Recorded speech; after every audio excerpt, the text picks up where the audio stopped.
I'm going to throw it over to Chantelle here, who's going to talk about brand B2B, which I said is the most boring part of brand. But you love it. I love it. Mark loves I it. love it. So yeah, let's throw it over to you, Chantelle. I'm going to hide my camera uh, That's what and I'm up uh, to. and we'll let you do your thing. Okay, wonderful. Can I just confirm that you can see my screen? Got Yeah. it. Yep. Perfect. Okay. Um, well, good afternoon and happy lunch hour to everybody.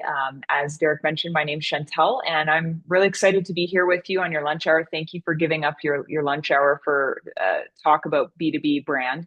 As Derek mentioned, some people think it's boring, and I think it's super fun. So I guess part of the objective today is to talk about how fun it is. But we'll also talk a little bit. I've got a few B2C examples in case there's anybody joining us today that is marketing in that landscape. So, a little bit of the lay of the land before we dive in. I'm going to start off by talking about some of the challenges marketers are facing in this ever changing landscape that we are all trying to win within.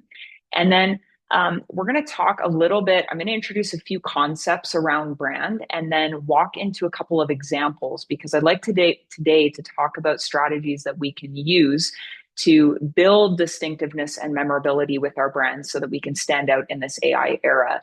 And as we get closer to the end, we're going to talk a little bit about making brand a brand case or a budget case to CFOs and how we can position those conversations to get better buy-in. So that's just the quick highlights. So without further ado, let's dive in. As mentioned, I wanted to start out by talking about how challenging the marketing landscape is. This past year, I traveled around to a few different conferences in the US, and that included Austin and Washington and New York. And it was interesting because a lot of the content at these conferences was focused on how challenging the B2B marketing landscape is. And there was a lot of content around how the old playbooks that we once trusted are not performing in the same way that they once did, and how people, marketers across the market, are looking for new ways to innovate and are looking for new playbooks and are in very much an experimentation mode. So I just want to highlight a few reasons that the market is so challenged right now. First of all, markets are really crowded. And again, the B2B space, we work as an agency, we work very heavily in the B2B SaaS space. And so in that space, we're seeing a lot of maturity of that market. That market is a lot more mature today than it was 5 years ago. While there's still new sort of verticals that are forming in that space, there is also a lot of maturity. And I would say that that's the case across the B2B space, generally speaking, and also in the B2C space. Some of that is due to lower barriers to entry. So it's a little bit easier to enter the market. And so there's more noise that we as marketers are battling against, trying to find our distinct voice in the midst of that noise so that we can help our brands truly stand out. The second one is that in this AI age that we're in, buyers are growing increasingly skeptical and they're harder to reach. And I'll talk a little bit more about that as we go through the webinar today. But I think just generally speaking, buyers are really craving authenticity and are looking for trust because we're living in a world where there's fake news, there's a lot of fake things that content that people are engaging with. So there's naturally this growing skepticism that as marketers, we have to overcome. My favorite story about this is that I was interviewing someone was interviewing to come work at Tiller, or sorry, it was a prospect that was looking to hire Tiller. And they looked at a picture of our office and thought it was generated by AI. And so they drove by the office just to see if it was actually legit. So I think this whole like trust, question is a really big question because we can put a lot of things online that are not necessarily authentic. And then of course budgets are tighter. So you probably can relate to this in some capacity. The executive team, the board, tightening up those budgets, but increasing expectations for results. And I know we're working with a number of companies where the expectation is to 5x pipeline or 10x pipeline, but you have to do so with fewer resources. So that means that we have to get every dollar to work harder, and that's really challenging. So, you might relate to that based on your situation in your business. And then, of course, expectations for short-term results are growing. And that's always been the case, but there again, that 5x, 10x type growth in this next year is very much the focus. So there's quarterly objectives that are expectations are very high to produce results now. And at times I've seen marketers feel the pressure that their executive teams or board of directors want them to focus on the short term, and sometimes at the sacrifice of that long term view. And you might be sitting in the balance of having to look ahead on the horizon while also keeping an eye on the short term and feeling like you're juggling both worlds, and it's increasingly challenging. And then, of course, we've talked a little bit about AI, but AI is changing the way that buyers narrow options. And I believe that's the case in the B2B space, and it's also the case in the B2C space. And so what that means is people are going to AI to help them make decisions. We were trying to change a VoIP system at our office, and I went into ChatGPT with this huge prompt. Here's all the challenges we've had. Here's all of the things that we're concerned about moving forward, like make some recommendations. And it dished up a couple brands that I had never even heard of before. And I think the same is true on the B2C side. We are using AI to help us narrow our options a lot more today than we were a year ago, 2 years ago, and prior to that. The challenge is that a lot of brands aren't optimized for AI. So in some cases, your brand may not show up in AI Gemini snippet searches on Google or in ChatGPT results, and it may not show up. And if it does, we're seeing a reduction in traffic because a lot of those AI search results aren't necessarily translating in clicks back to your website to learn more. So there's just some challenges that everyone's navigating. Now, back in the fall, we decided that we wanted to build out a research report. And so we interviewed 100 CMOs, and most of those CMOs, 100 sales leaders or senior marketing leaders, CMOs, SVPs, and VPs. And they were predominantly from mid-market and enterprise SaaS firms. And we asked them about their investments in a variety of different areas and also the results that they were generating from those investments. And one area we wanted to dig into is AI investment. And so we asked all of these 100 marketers whether or not they've increased their investment in AI optimization for their brands. And 78% said that they have. But interestingly enough, 58% say that the ROI is minimal, flat, or unclear. So this is highlighting a significant gap between the investment and tangible results in those AI initiatives. So just as a bit of a transition, you may be wondering, is she saying don't invest in AI? I'm definitely not saying that. Yes, we should invest in AI, but it's not the be all and the end all. And today I want to make a case for investing more in brand. Because, well, you need sales now. Buyers have to know you, they have to trust you, and they have to know what you do. And brand is actually how you convey that. So we're going to talk a little bit about that tension between brand and demand related activities. Brand gives you, if you have a solid foundation, you are able to optimize those demand spends and get more traction with every dollar that you invest. So let's take a look at a reality that we all face in the B2B marketing space, that at any given time, only 5% of B2B buyers are in market and buying, and then 95% aren't ready yet. So that's a bit of a discouraging stat because you're like, come on, 5%, I wish it was flipped somehow, but this is the reality. And this means that only 5% are bottom of the funnel, only 5% are ready to take action and see their pain as significant enough to prompt a change. The rest aren't quite yet. So the issue is that if we only focus on the 5%, then we neglect the 95%. So we need to find this really healthy balance, because brand helps us not only convert the 5% that are in market, but also create demand with the 95% so that later on when they are in market, they think of our brand first, or your brand first. So we need to think of brand as a bridge between short-term and long-term. Ultimately, the brands that win are the ones buyers remember when they're ready to buy. So the cool part, the exciting part is that we get to shape, we don't have to just leave this up to chance, we get to shape how we build brand for our audience and how we position ourselves in our audience's mind. So we're going to talk a little bit about that right now. So I want to introduce a concept called mental availability. You may be familiar, you may call it something slightly different, but at Tiller, we talk about this concept quite a bit in context of brand. So mental availability is the ease of which a brand comes to mind in a buying situation. So when we think about brand building, we're thinking about how to build mental availability for our brand.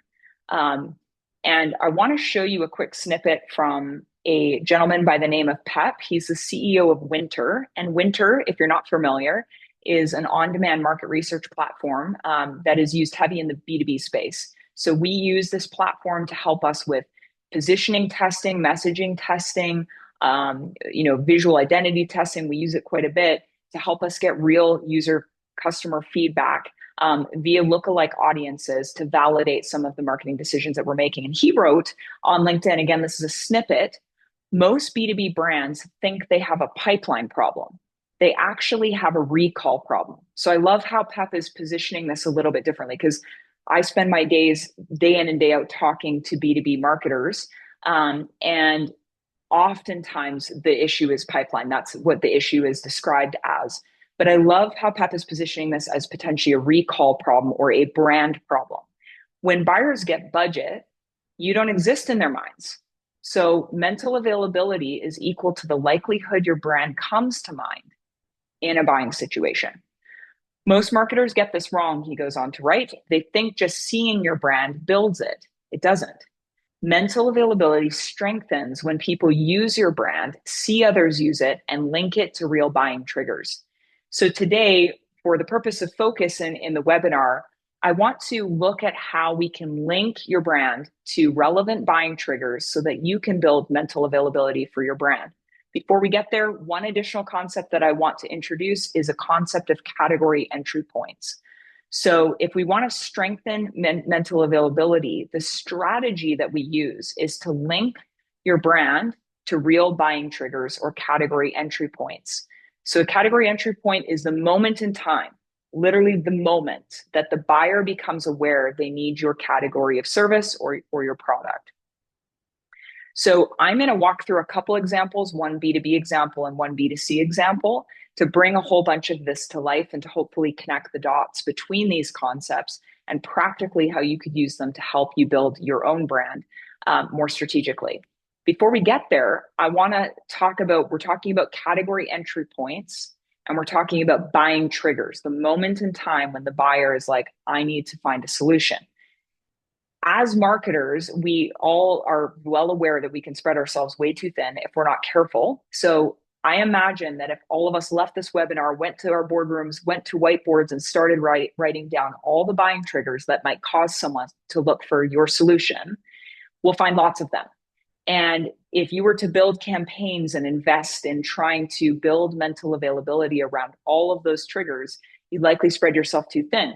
So in terms of how to prioritize, we typically recommend that people prioritize depending on their stage of growth. So if you're in an early stage growth mode, you're looking at kind of 3 to 5 priority buying triggers. You don't want to spread yourself too thin there. But if you're in growth mode and you might have a larger budget, you might have a larger team, then you might focus on 8 to 12 category entry points or buying triggers. And that would provide you with more holistic coverage across most of the buying situations. And if you're in the category leader side, then you might have, 15, in some cases, 30 plus category entry points that you're known for. So just to recap, before we go into the examples, the more buying triggers or the more category entry points we can focus on, the higher mental availability we can generate for our brands. And as a result of that, more pipeline. And it all translates to more pipeline. So I want to introduce you to a framework that we use, and I'll start with the framework as a whole, and then we'll use the 2 examples. We're going to look at HubSpot and we're going to look at Apple Watch. So the framework is maybe looks a little bit familiar. So we all are familiar with the idea of positioning our companies. We're familiar with the concept of value props and campaigns. But this middle layer, the category entry points, is the new concept that I'm trying to share with you today, and I hope it's really helpful. So the highest of levels, when we talk about positioning, we're talking about that distinct place you want to occupy in your buyers' minds. And so that's like, in the HubSpot example, we're going to look at customer relationship management or marketing automation. So it's the positioning, how we position ourselves in the market. One thing I love about positioning, and I think about positioning, my point of view on it, is I've read enough about it that it's like you have to figure out your positioning, or the market or your customers will position you on your behalf. So it's really critical to get the positioning really correct and on target, because otherwise a lot of budget can get wasted, a lot of effort can get wasted if it's off track. Then we have the value prop, which is explaining the specific value you promise to deliver once buyers decide to act. And then beneath that, we have these moments that buyers realize they need you. These are the category entry points, or the buying triggers. And then once we know what those buying triggers are, we can essentially design campaigns that serve the entire buyer journey holistically. So top of the funnel, more on the awareness side, consideration as we move mid funnel, and conversion as we get to, this is really referring to those 5% that are in market ready to buy, and how do we convert them once they're ready to buy.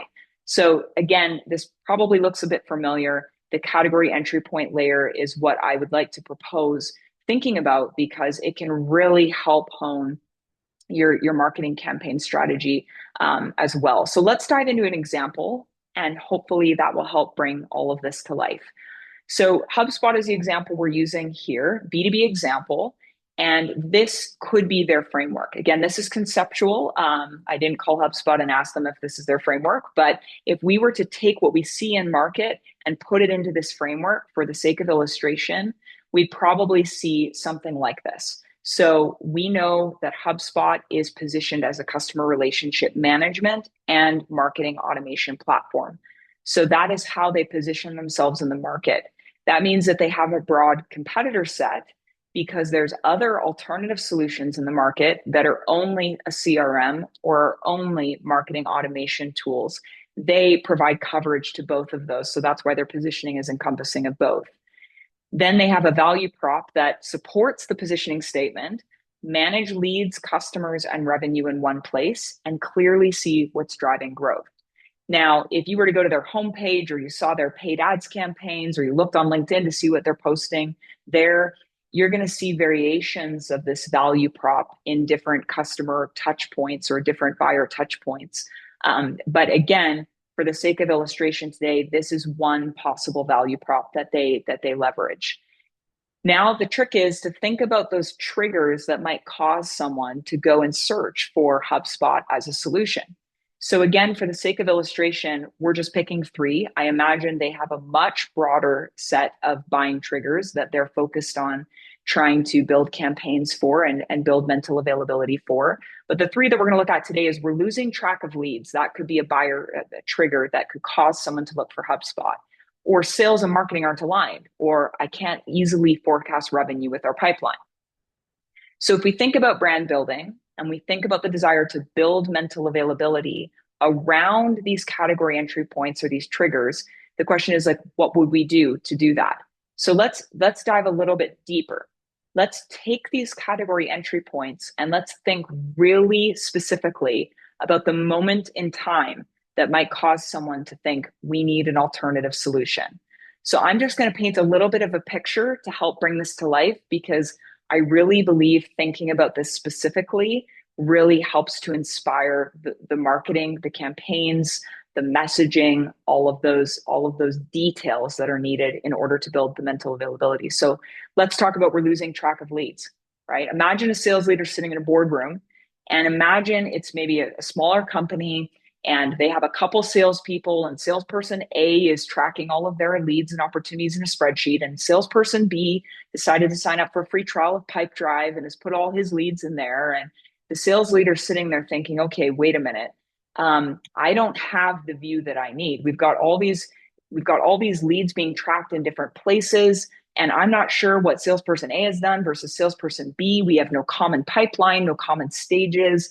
And so the buyer might be thinking, the sales leader might think in that exact moment, we need one place to manage leads. So that could be the picture of what happens when an alternative, when the person decides, I'm going to go look for a solution. Category entry point two, it could be a sales and marketing leader sitting in a boardroom, and the marketing leader's reporting on all the great leads that they've generated. The sales leader saying, but they're not qualified. Um, and there's this tension between the two. And during this conversation, maybe it's revealed that the sales leader's using these tools and the marketing leader's using these tools, and they have no common shared view on what's going on. And so maybe an outcome of that meeting is this feeling of we need to find a shared system instead of having all these disparate tools. We need to centralize, we need to collaborate, we need to align and work together. So that could be a prompt for reaching out and looking for HubSpot. The third is I can't easily forecast revenue with our pipeline. So the moment could be sales leader or marketing leader is sitting in their office and an exec comes by, knocks on the door, asks that very scary question: are we on track to hit our revenue targets this year? And of course, the exec is like that's a big question, not a casual 2-second question on your path to the coffee machine. And of course, the buyer might be thinking, like, I don't know how I'm exactly going to answer that question with what I have today. It might be, I need a couple days. I'm going to have to look here. I'm going to have to look there. I'm going to have to come back to you. And it prompts a lot of work to actually have the visibility needed in order to answer that question properly. These are just three examples. And now, if we take those triggers and we think about how we could build campaigns to focus on those buyer triggers, now we can start to brainstorm campaigns that would actually help us build mental availability in those various category entry points. So again, this is just for the sake of illustration, but if there is a concern about losing track of leads, an awareness campaign could be created, and it could be it's high level, right at this point, you're trying to deal with people that may be problem aware and may not be at this point. Or maybe if they know there's a problem, it's not, the pain isn't significant enough to prompt action. But again, at an awareness stage, top of funnel, we might want to produce some educational content to show what can happen when leads fall through the cracks as teams grow. So maybe there's some scalability messaging here about, like, maybe that works for you and you have 2 salespeople, but as you scale, this is going to break, the system's going to break. And then as we get into consideration, some of the things we do can become more specific, like comparisons and use cases. And then when we get to conversion and we're trying to drive people to a product demo or a free trial, then we have to get a little bit more specific and granular and introduce additional detail to prompt them to convert. So you can just see how there's layers. High level, we get more specific, and then we drill down into conversion. The same is true for both of these buying triggers as well. So this just kind of shows you how you could take those buying triggers and convert them into campaigns that support the entire buyer journey, and then launch those campaigns. And those campaigns are telling your out of market buyers that you solve this pain. So when you're ready, we're here. And then when they're ready to buy, when the pain becomes big enough, they're more likely to think of HubSpot first. Now let's use a B2C example. I'm a big Apple Watch fan. I joke that I have an Apple orchard because with all the laptops we have here and all of the iPads, Apple Watch, iPhone, I basically own an Apple orchard. Big Apple fan. And I love watching how they market their business. We're going to look specifically at the watch today because there's so many products we could look at. It would take far too long. So let's look at the framework now. If we're thinking specifically about the Apple Watch, the positioning of the Apple Watch is they're a smartwatch category that's designed to help you monitor health, activity, daily life from your wrist. So competitors' alternative options in the market would be like Garmin, who also has wearable technology. There's many others. Now, the value prop that they have specific to the smartwatch positioning is to stay active, informed, and more aware of your health without constantly reaching for your phone. So again, let's play out the same exercise. We're in a boardroom, we're brainstorming the triggers that might cause someone to think, I need to deal with this, I need to take action. A couple examples here, 3 that we can look at today is I need to get more steps in a day, or my doctor's concerned about my heart health, or I keep missing texts when my phone isn't nearby. So let's dive right into the moment in time with a little bit more specificity. Again, I encourage you to brainstorm the buying triggers and then think about them in as much detail as possible as inspiration for your campaigns. The first one, I need to get more steps in a day, right? It's January, it's 2026. I keep reading that, you're supposed to get like 7,000, 10,000, whatever the number is, steps in a day. And I'm kind of worried about my health and I have to take some action, but I don't know how many steps I get in a day. All I know is that I don't get many because the office I go to is pretty small. I bet you I don't, right? So this is what's going on in the buyer's mind. And then it's like, well, I need something to help me get a benchmark and to keep accountable. So that could be a buying trigger. Well, I maybe should look at Apple Watch. The second one is my doctor's concerned about my heart health. So maybe there was a moment in time where some sort of medical conversation makes health risks feel more real and personal. And the buyer might be thinking, I want better visibility and peace of mind. This one intrigues me a lot because over the course of December, I think there were 3 or 4 people that mentioned to me casually that they were talking to their aging parents about potentially getting an Apple Watch because of this very buyer trigger. So it's really interesting when you get into like all of the possible triggers that could cause someone to search for a solution. There's a lot there.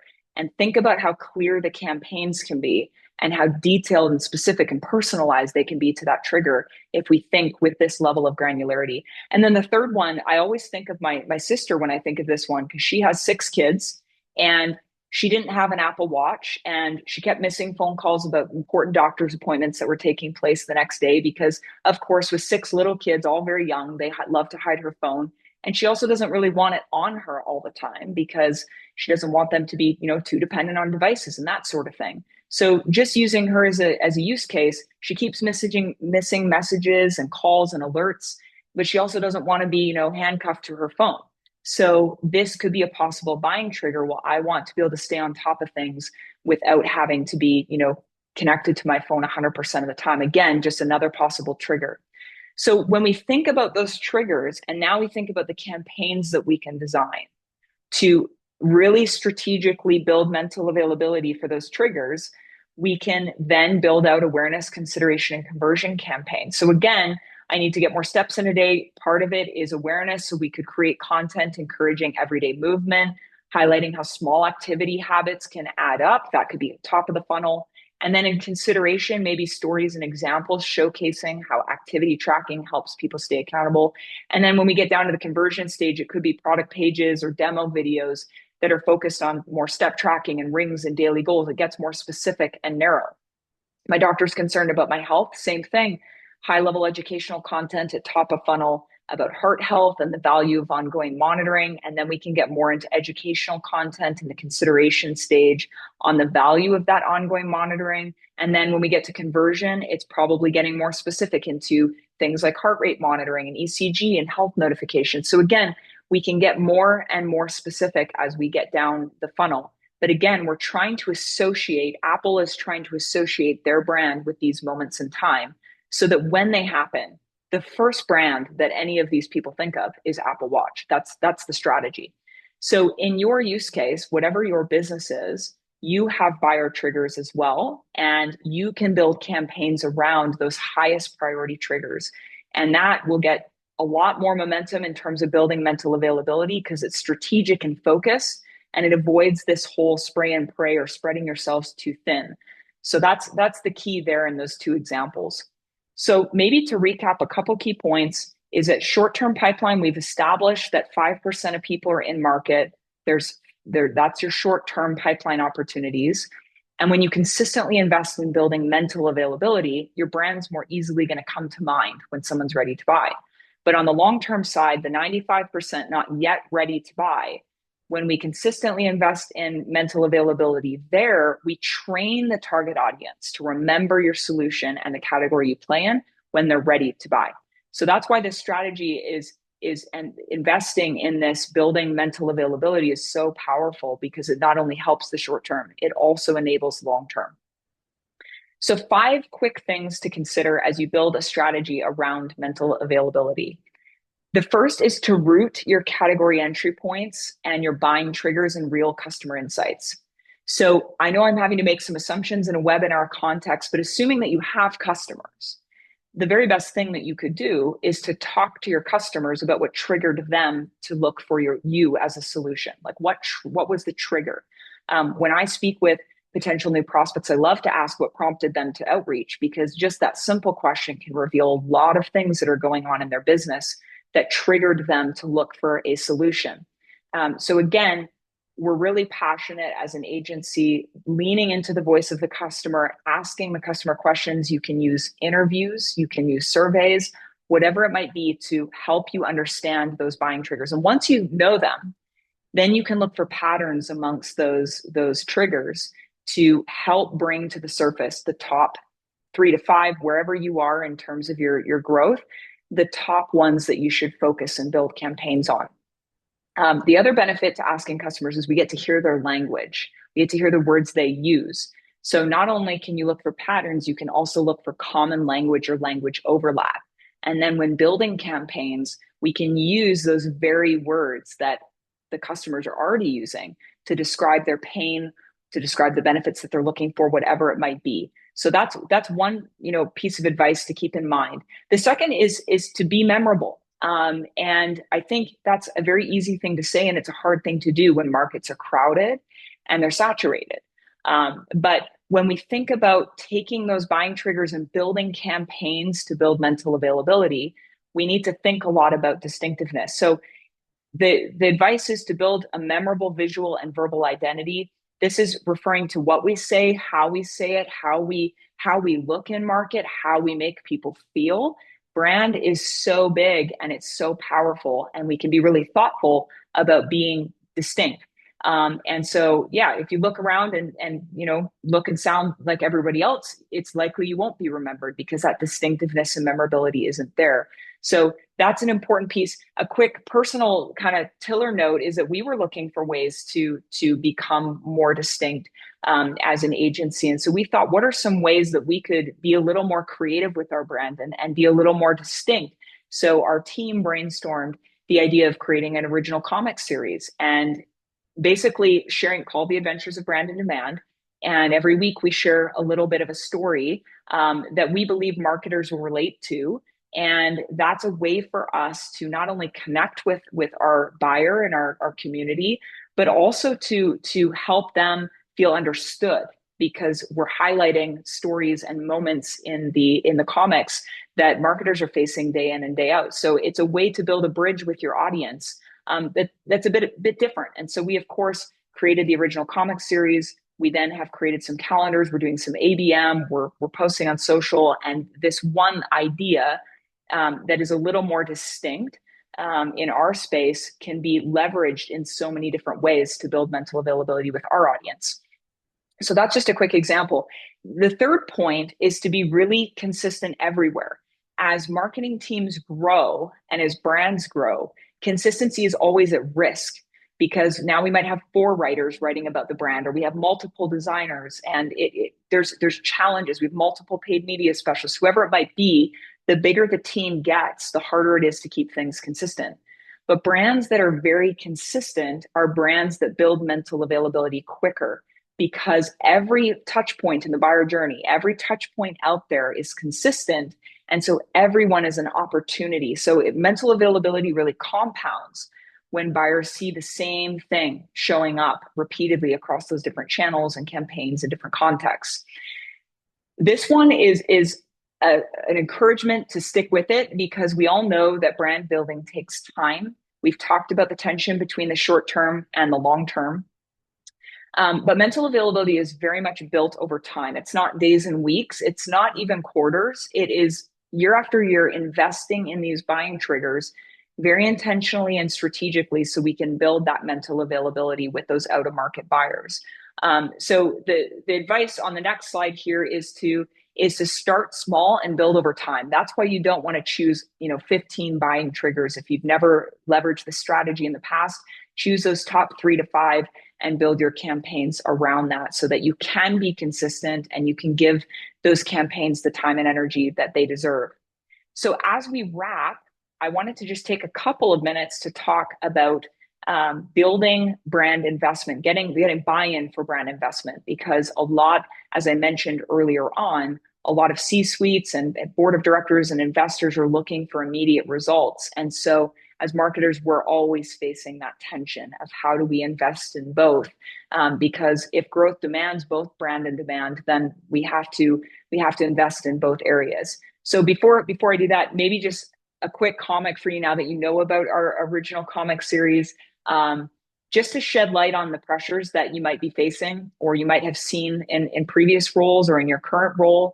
Um, Here we have the board saying that we need to cut costs. Any ideas, asking our characters, demand and brand, if they have any ideas. And of course, demand, has the face says it all, kind of thinks maybe we should cut brand. Like, this is a common thing that happens in many boardrooms, but brand thankfully has a spine and says, don't you dare. So it highlights the tension that brand investment is often on the chopping block. And that's not a good thing. So, how can we help CFOs, executive teams, and boards better understand the value that brand can drive? Some of this comes down to how we make brand investment pitches to the CFO. Um, it's always going to be at risk reduction and efficiency investment. It's always at risk of that. And so instead of saying we want to invest in brand, here's just a couple things that we found helpful is if you can position it as, we're paying a premium for demand because our brand isn't doing enough work. That might help, the CFO understand the risk of deprioritizing brand, or brand lowers our cost of acquiring customers over time. So again, making investments today, while it might be expensive, will help us drop the cost to acquire a customer incrementally over time.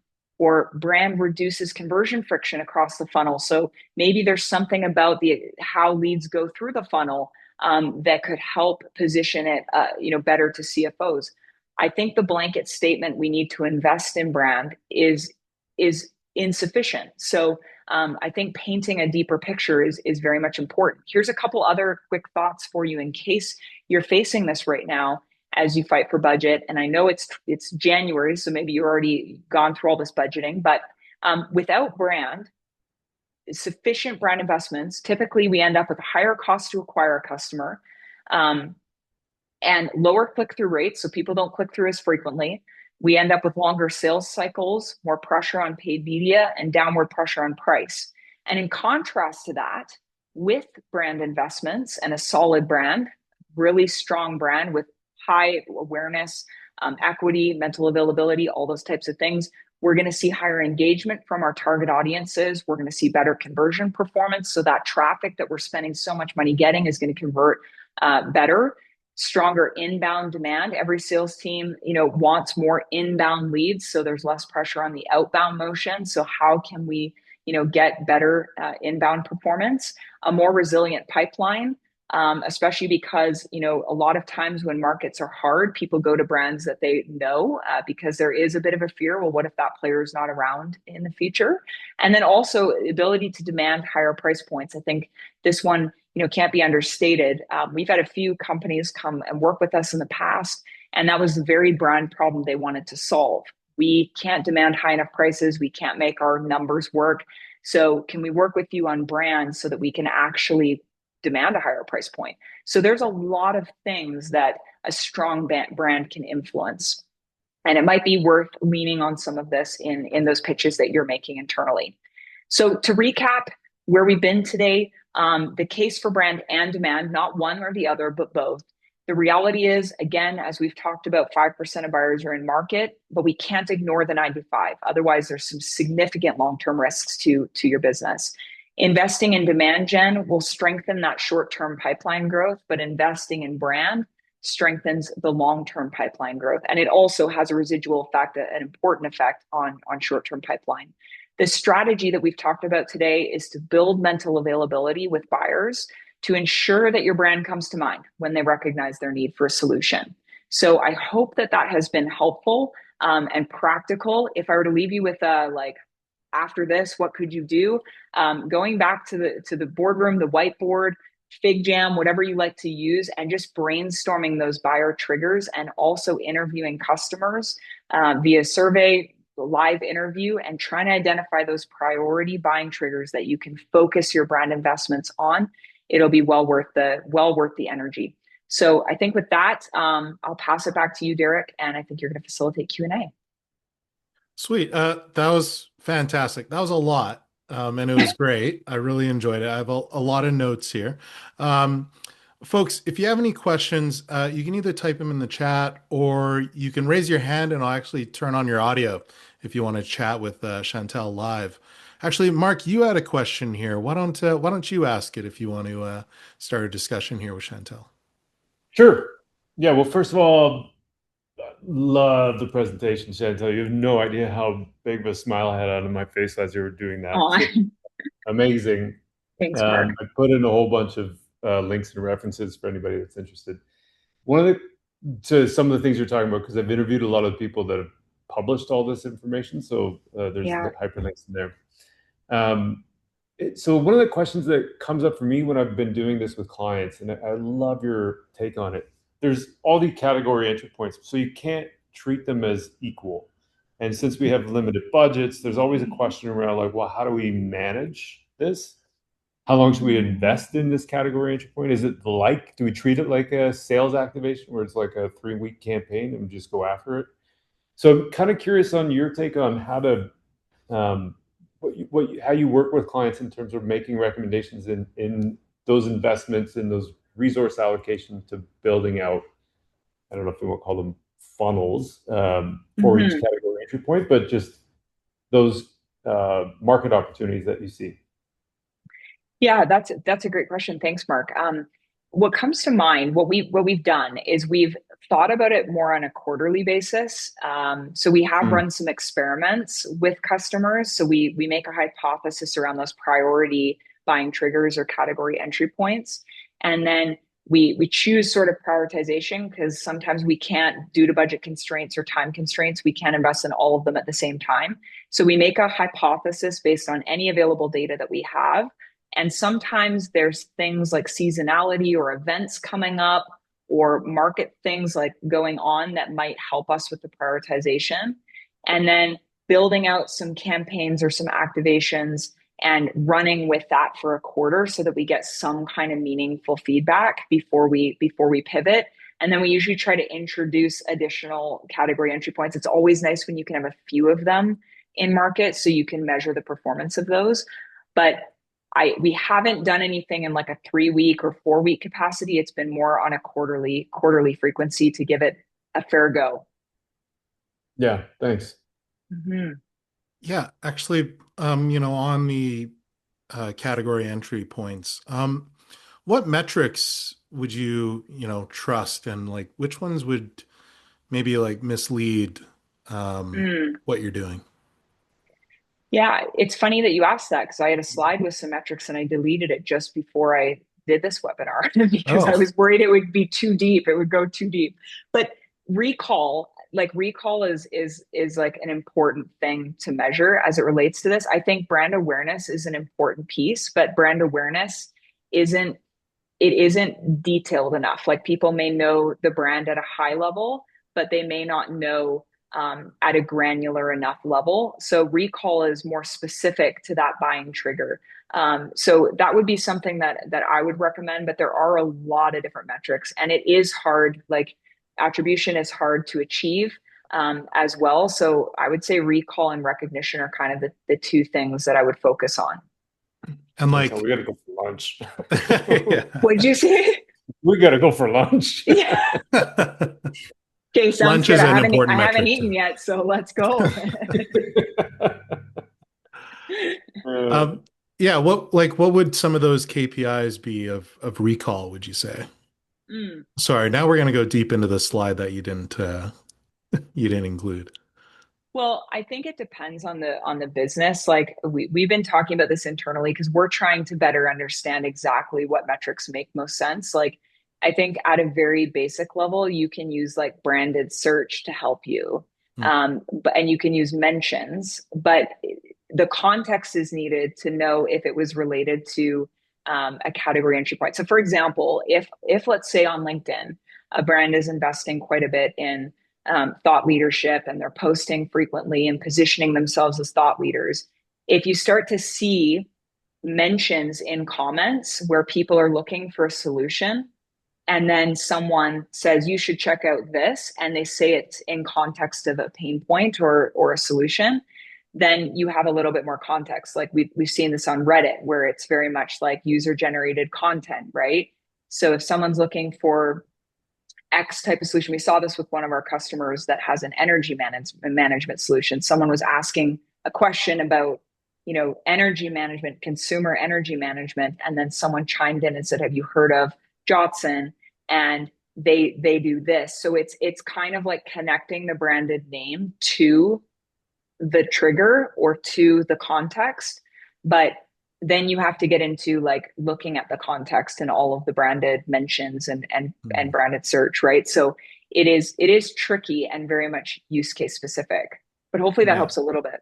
Yeah, I have totally a makes couple sense other for sure. thoughts too, if you don't mind me Yeah, jumping please. in. Yeah, please. Um, so one of the, for anybody that's interested, one of the links that I put in, just want to make sure, I called it brand tracking. Yeah. So the lady who, or the woman who did most of the research on category entry points is named Jenny Romanek. That brand tracking link is an interview we did with Jenny Romanek. So she talked about her book that she wrote called Better Brand Tracking. So there's a whole bunch of KPIs that you can use there. The other one that I think is super interesting is if you do market research, rather than saying brand awareness, and you talked about this, Chantel, which I think was brilliant. Rather than just saying brand awareness, it's the situational brand awareness. So you can measure the category entry points, find out how much volume there is of those. Then you can also measure your ownership. Like when you think of this Hmm. category point, which brands come to mind? So that's one of the ways to do it. And then you can follow that through the pipeline also to see when people are coming into your pipeline, what are the triggers that they're calling in about? So you can Hmm. see whether you're moving the needle and connecting the dots on future demand with the brand tracking stuff and then actually what you're capturing by looking at the pipeline and like what's coming in. And there may be strategic reasons for picking certain category entry points over the others based on your capabilities and capacities and the solutions that you have, profit of different products and services. So you may want to go after certain category entry points and not others, and you can that will evolve over time if you're consistent with it. Hmm. Yeah, that's great. Yeah, if if there are no other questions, we'll probably wrap up quickly here. Maybe we'll Yeah. wait 1 minute. Mark, you got anything else? No, I'm just so excited to hear you Yeah. talking about all this, Chantel. It was really, really good. Yeah, Chantel, this was fantastic. We'll have the recording emailed to everyone who signed up for the webinar who could attend or couldn't attend, and we'll have it on our YouTube channel as well. But yeah, why don't we just wrap it up here? You can go for lunch now. Thank you so much, Chantel. Really appreciate all this. This is awesome. I took some screenshots. I might share them on LinkedIn with my Nice. personal account. But yeah, thank you so much, Chantel. Thanks, Mark, and thanks everyone else for joining us today. Thank you very much for having me. I appreciate it. Have a great Tuesday. Bye. Thanks. Same to you all.